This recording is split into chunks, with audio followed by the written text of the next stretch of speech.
छमे छमे नाचै ललन के बुआ, ललन के बुआ, भैया के घर में भतीजा हुआ।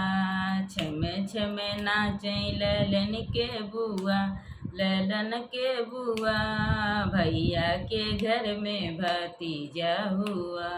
छमे छमे नाचै ललन के बुआ, ललन के बुआ, भैया के घर में भतीजा हुआ। कोई ढोलक कोई मजीरा, कोई ढोलक कोई मजीरा, थाली बजावै ललन के बुआ, ललन के बुआ, भैया के घर में भतीजा हुआ। थाली बजावै ललन के बुआ, ललन के बुआ, भैया के घर में भतीजा हुआ। छमे छमे नाचै ललन के बुआ, ललन के बुआ, भैया के घर में भतीजा हुआ।